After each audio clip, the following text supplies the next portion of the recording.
शुक्रिया ज्वाइन करने के लिए। जिस तरह से हम देख रहे हैं कि जो पार्लिमानी इंतखाबात हैं, तैयारियां जोरों पर है, लेकिन हम देख रहे हैं कि जो साउथ कश्मीर की अगर हम बात करेंगे, अनंतनाग राजौरी पार्लिमानी नशस्त, तो उसके साथ साथ ही जुनूबी जो शुमाली कश्मीर, नॉर्थ कश्मीर की जो सीट है, दोनों तरफ से मुख्तलिफ सियासी जमातों की जानिब से दावा किया जा रहा है। लेकिन अभी तक जो पिक्चर है वो बिल्कुल सामने खुलकर सामने नहीं आ रही, चाहे हम नॉर्थ कश्मीर की बात करेंगे या अनंतनाग राजौरी नशस्त की बात करेंगे। देखिए, बिल्कुल अभी तक खुल के कुछ नहीं आ रहे, लेकिन मैं आपको कल शाम की बात बताऊं। कल शाम को महबूबा मुफ्ती ने अपने जो घर है वहां पे एक इफ्तार पार्टी रखी हुई थी, तो उसने मीडिया के लिए वो इफ्तार पार्टी रखी हुई थी, तो हम भी उस इफ्तार पार्टी में गए हुए थे जी। इफ्तार पार्टी में खाना खाने के बाद बहुत से लोग चले गए, महबूबा मुफ्ती और पीडीपी के कुछ लोग और कुछ साफी हजरात वहां पे मौजूद रहे। और जब हम महबूबा मुफ्ती से बात कर रहे थे, ऑफ द रिकॉर्ड ये बातें हो रही थी महबूबा मुफ्ती से, तो महबूबा मुफ्ती ने जो आदाद शुमार हमें बताए और उन आदाद शुमार को देखने सुनने के बाद हमारे रोंगटे खड़े हो गए। महबूबा मुफ्ती ने आदाद शुमार में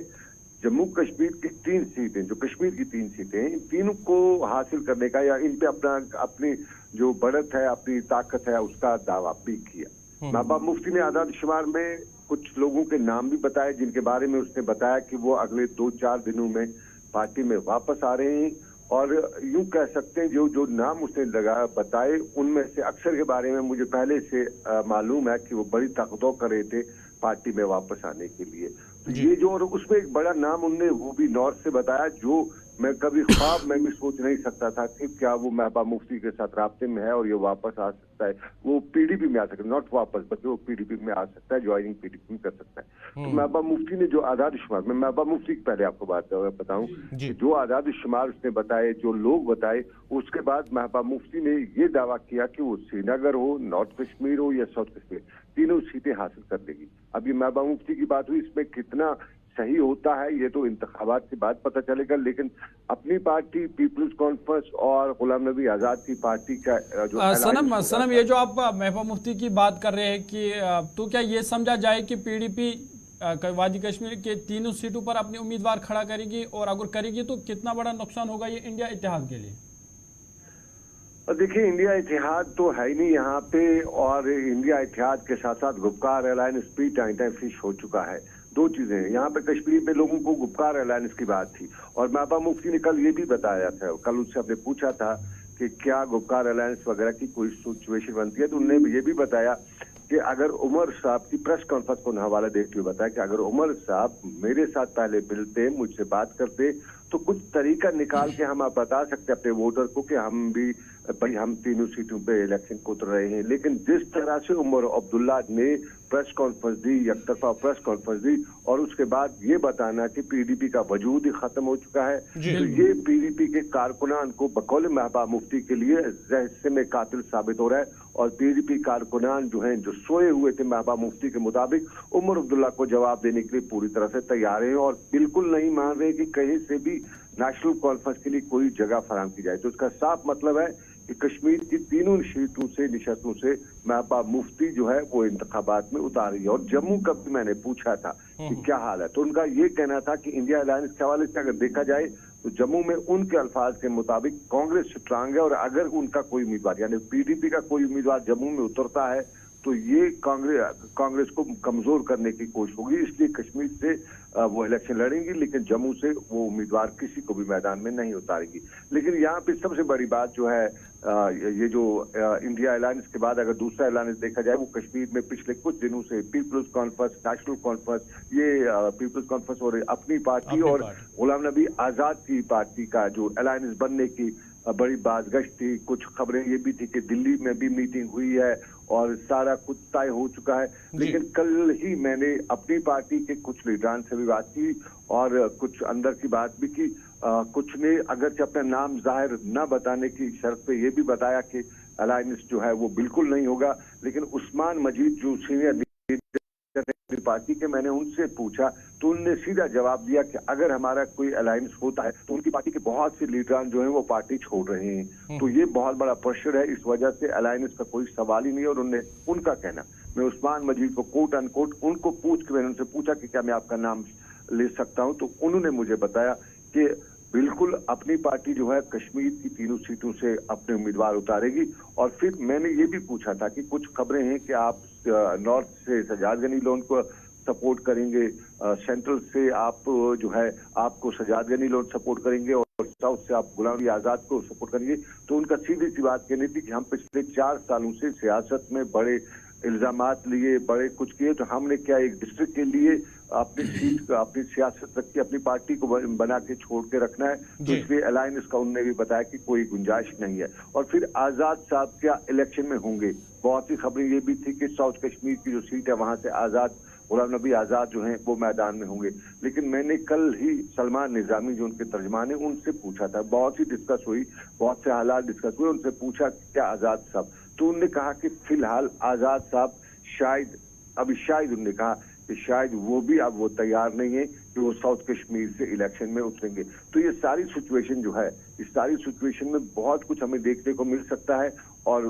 ये जो सिचुएशन कश्मीर की पॉलिटिकल सिनेरियो है ये बहुत कुछ हट के सनम ये भी आपसे जानना चाहूंगा, अगर जो पीडीपी है उन्होंने भी कहा है कि वो भी अपना उम्मीदवार साउथ कश्मीर जो अनंतनाग राजौरी पार्लिमानी निशस्त है वहां से अपना उम्मीदवार खड़ा करेगी, नॉर्थ कश्मीर में भी खड़ा करेगी और उसके साथ साथ ही सेंट्रल कश्मीर के अंदर भी, तो ऐसे में जब इतिहाद रहा ही नहीं ना पीएजीडी, वो भी फिलहाल उसकी भी खबरें आ रही है कि वो भी टाइट फिक्स हो गया है। अगर हम ऐसा माने कि तीनों जो सीटों पर जो है पीडीपी भी अपना उम्मीदवार खड़ा करेंगी, तो ऐसे में किसको फायदा और किसको नुकसान होगा? क्या नेशनल कॉन्फ्रेंस को नुकसान होगा क्योंकि वोट किसका कटेगा और किसको ज्यादा अक्सरियत होगी आने वाले इंतखाबात के अंदर, जब 20 मई और 7 मई को नॉर्थ कश्मीर के अंदर 20 मई को और 7 मई को राजौरी अनंतनाग निशस्त पर वोटिंग होगी? देखिए इंतखाबात जो है वो किसको नुकसान होगा किसको फायदा होगा वक्त बताएगा, लेकिन कश्मीर के मौसम का और कश्मीर की सियासत का कोई मिजाज किसी को मालूम नहीं है। मैं कल ही की बात बताऊं, परसों शाम को मैं कुछ लोगों के साथ, सियासत के जो बड़े लोग हैं उनके साथ बैठा हुआ था, परसों शाम की बात है, और वहां पे एक शख्स बैठा हुआ था और मैंने उनसे पूछा था कि कहीं आप जो है कहीं पीडीपी में बात तो नहीं कर रहे हैं, क्योंकि वहां पे पीडीपी के भी लोग भी थे और वो भी उनके साथ बैठे हुए थे, तो मुझे लगा कि शायद ये कहीं पीडीपी में आ तो नहीं रहे। तो उन्होंने बड़े सख्त अल्फाज इस्तेमाल किए पीडीपी के बारे में, और वहां पे पीडीपी के 1-2 लीडर भी मौजूद थे उस जगह पे, जो महफिल उनकी जमी थी वहां पीडीपी और नेशनल कॉन्फ्रेंस दोनों के थे, लेकिन नेशनल कॉन्फ्रेंस नहीं बल्कि किसी और पार्टी का, लेकिन वहां पे वो अल्फाज। लेकिन कल शाम को जब इफ्तार पार्टी हुई तो उसके बाद मैं जो वहां पे जो आसपास होते हैं उनसे बात कर रहा था उनका, तो मैंने उनको कहा कि आपके वो किसकी गाड़ी में आए, तो उन्होंने बताया कि हमें फलानी साहब ने जो है जो उनकी गाड़ी में आए। तो ये जो है कि वो कल ही परसों ही बता रहे थे कि बिल्कुल ऐसा नहीं हो सकता है, और कल वो आसपास जो है, क्योंकि महबूबा मुफ्ती से जब बात हुई तो उसने बड़े नाम लिए कि वो आ सकते हैं, उसने नाम तो नहीं लिए लेकिन उसने इशारों में दिया कि अगर वो भी आ जाएगा तो ये क्या होगा। अगर सनम आखिरी सवाल आपसे पूछना चाहूंगा, जिस तरह से आप बता रहे हैं कि पीडीपी ने भी अब फैसला किया है कि वो भी जो 3 सीटें हैं सेंट्रल, साउथ और नॉर्थ, वहां पे अपने उम्मीदवार खड़ा करेंगे, तो कब तक उम्मीदवारों का ऐलान हो सकता है और कौन कौन उम्मीदवार है जिन पर मोहर लग सकती है? देखिए फिलहाल पीडीपी के मैदान में फिलहाल जिसको अभी तक हम ये कह सकते हैं कि बिल्कुल सामने पीडीपी ने साउथ से महबूबा मुफ्ती को रखा है मैदान में, अभी फाइनल नहीं हुआ है। साउथ की जो सीट है वहां से महबूबा मुफ्ती, श्रीनगर से फिलहाल वहीद परा है उनके नाम पे नजर रखे हुए, और नॉर्थ से जो है ये टीचर्स फोरम के लीडर रह चुके हैं रफीक रासर, वो इन्होंने जो फिलहाल है, लेकिन ये फाइनल नहीं है क्योंकि अभी तक उस नजर पे है कि नेशनल सनम क्या ये भी माना जाए कि नाम जाहिर करने से पहले ही बिहाइंड द कर्टन कुछ बातचीत हो सकती है या बातचीत की जा रही है और उसके बाद ही एक दूसरे को सपोर्ट किया जाएगा, या कि फिर हतमी फैसला है कि नहीं जी हम जी अपने उम्मीदवारों को खड़ा करेंगे? देखिए बिल्कुल